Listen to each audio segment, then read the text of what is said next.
Well, good morning, lads and lasses of YouTube Nation. I hope everybody is fine and dandy out there and everything is going accordingly and in the right direction for you.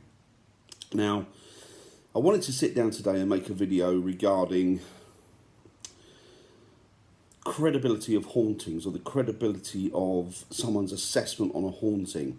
Because what I've seen over the years is a lot of people will go to a building that has got credibility or is said to have credibility, and they will do one evening there, and then what they do is they walk away from it. And because they've had no particular activity there, and the activity, let's remember, is dependent on the environment, and it could be dependent on a whole different factor of things, right the way from the environment, right the way from the climatic conditions, through to the time of year that you actually do the investigation.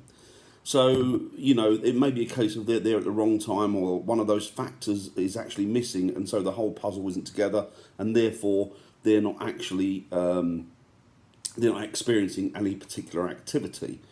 But as I say, a lot of people tend to jump on the bandwagon if they've been there, and it happens a lot with a lot of these TV programs. They'll go somewhere, and I've seen it with ordinary ghost hunters as well, like myself. They'll go somewhere, and they'll say, "I've had no activity there. It's rubbish. It's not haunted." No, I think it's all nonsense. All nonsense. It's people lying and what have you. Now, the one thing that I've learned over the years is that to give a true assessment of an area that's haunted, or a particular property that's haunted, you just can't do it over the course of one evening. You have to do it over a variation. I'll give you an example. I did an investigation some years ago. And what we wanted to do is we wanted to sort of decamp out in this place. And we just didn't want to do it over the course of a night. We decided that as a paranormal team, we would do the location, we would investigate the location over the course of a year, possibly even longer, dependent on the feedback from the year. So what we did is we got our equipment and we went to this particular venue, this particular place, and we set up there. And for probably, I don't know, the first month or two, we got absolutely nothing. But then things started to bleed through, and we were then privy to activity, or what we perceived to be activity. So we saw things like shadows, we saw things like smoke, that we couldn't actually see with the naked eye, but then on reviewing the camera footage, we saw columns of smoke. And these columns, they weren't just columns of smoke, these columns of smoke were actually acting intelligently.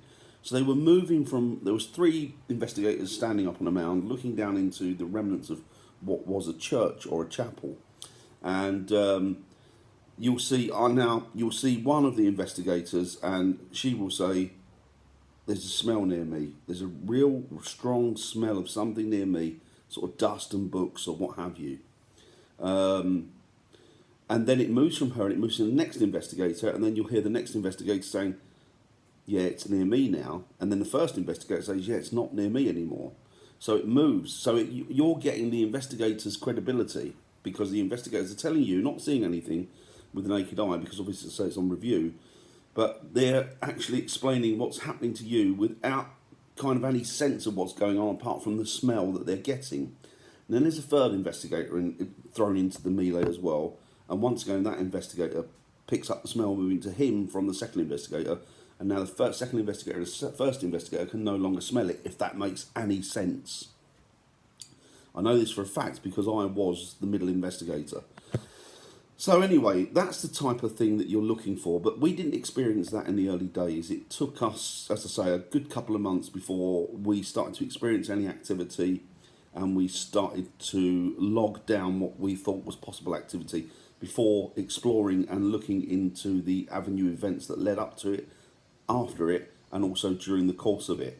So we wouldn't just accept something as activity per se.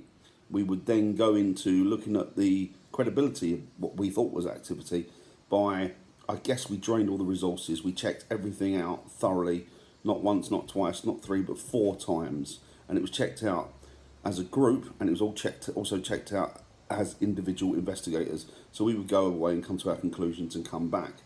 If, however, those conclusions met at the same point, then we would say, well, that's a strong possibility that that's activity.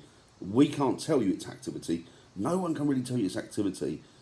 Or they can tell you that it's activity that's unexplained, They can't tell you that it's activity that is perpetrated by a spirit or a ghost or an entity, because we just don't know that. We haven't got enough knowledge on the field to subsequently be able to say that. So anyway, over the course of the year, we got there, and I think it has a large factor as well that the energies of the spirits are probably there or could be there, are actually looking at you, watching you, studying you for a fair bit of time, and then once they become used to you, kind of getting to know you, you become a piece of the furniture. They accept you, they know that you mean no harm, they know that you're there with good intent. Then chances are you will start to get some kind of two-way activity. You'll be able to sort of almost engage with the energies and spirits are there, and that's something that we experience ourselves as well. At the end of it, we could gladly, we stayed there for about 14 months in the end, and all the information and everything else that we accrued, we could happily walk away and say, yeah, we think, in our honest opinion, that that property is definitely haunted. But what annoyed me is that there were investigators that had gone there, done a 24-hour stint, done a 12-hour stint, walked away, yeah, nothing there, nothing there. Well, you know what, if you're a good investigator, and you're a true investigator, you'll know that you can't judge the quality of a property on its paranormal activity until you've been there for a very, very long time. And if you look at real ghost hunters, not real ghost hunters, but if you look at ghost hunters that are maybe in the public eye, parapsychologists as well, you will see that they assess a property or a venue over the course of many weeks and years.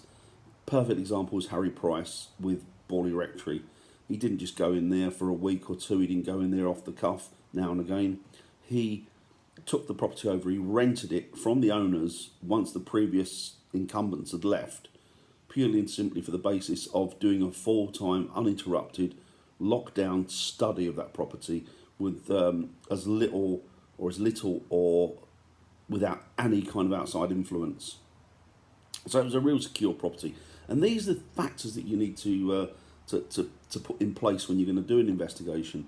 There are too many people that don't know, and I've noticed this with groups as well, and even investigators. Now, when an investigator comes to me and says, or I'll say, oh, I did an investigation at such and such the other day, and I go, yeah, I didn't get anything there. I automatically think, well, you're not doing yourself justice, are you? You're not really a proper investigator, because you know not to say that. You'll know not to say that, because you'll know, if you're a proper investigator, that it takes a whole period of time to get used to a property, to get used to a venue, the spirits therein, and for them and those environments to get used to you. So you need to become like a part of the environment, a part of the background. You also need to sort of blend in there, become just become a part of the general furniture, so that you're accepted as such. And this is what a lot of them, as I say, don't do. They just tend to jump the gun and assume that because they haven't had activity in 10 minutes, then there's no activity to be had. However, there are places that I've been to where I have experienced what I believe to be, after scrutiny and scrutinising the footage or the audio, that I would think has got something going on there and possibly is haunted, and there's a very good chance that there may be a spirit or an energy therein. So that's what I wanted to say, and it's just one of those things that annoys me. And I would suggest that anybody out there, if you're going to start doing this, don't assume that a property hasn't got any energies in it, hasn't got any spirits, ghosts, call them what you will, on the basis of a short and sweet investigation. In actual fact, if it's less than, if it's less than probably a year, then it's not really what I would class as a full, proper investigation. A lot of them, we get out there on the hop and we investigate purely and simply because of financial constraints or time constraints, and we do our best. And sometimes we'll come up with bingo, there'll be some evidence, and sometimes we'll get nothing. Another good example, actually, if you look at my friend Eddie, who I did Santon Old Church with, and he's kind of the unofficial sort of caretaker of that property. He really didn't experience much, I don't think, when he initially went there. But then over a period of time, obviously the spirits there have now started to interact with him. So even though I'm only going there for a night with Dawn or whoever, we're going in the company of Eddie, who's accepted, be it loathingly accepted instead of lovingly by the spirits and energies they're in. They do accept him, and of course, the more they see of him, the more peed off they get. So there's a very good chance that you can get activity from buildings like that. Again, if you go into a property, particularly something like a pub, and they say, well, one or two particular members of staff are having problems with what they believe to be a spiritual energy or a ghost, or call them what you will tend to find that what is happening is that person's worked there for a very long period of time, or even for a short period of time, maybe a year or less, but the energies or spirits they're in have become used to them and are starting to interact with them. So yeah, it's just like anything, isn't it? You get to know somebody over a period of time, and you open up to them, and that's why shouldn't you do that in the afterlife as much as you should in this life? So that's all I wanted to say. It was just a gripe, and it was just something that I wanted to point out. So if you're new to ghost hunting, welcome. I hope you have a great time with it. I've been doing it for many years now, and I never get bored with it. I just love it more and more. More that I do it, the more that I love it. And yeah, just don't listen to people that will give you a conclusion of their investigation on a property or a venue after a short period of time there, because it doesn't always work like that. And of course, energies may not be in. You don't just necessarily have to be trapped in that property, but they may not be there when you're there. If somebody comes to knock at your door, you can't guarantee that you're going to be in, can't you? Unless you make prior arrangements with them. Can't do that with the spirit world.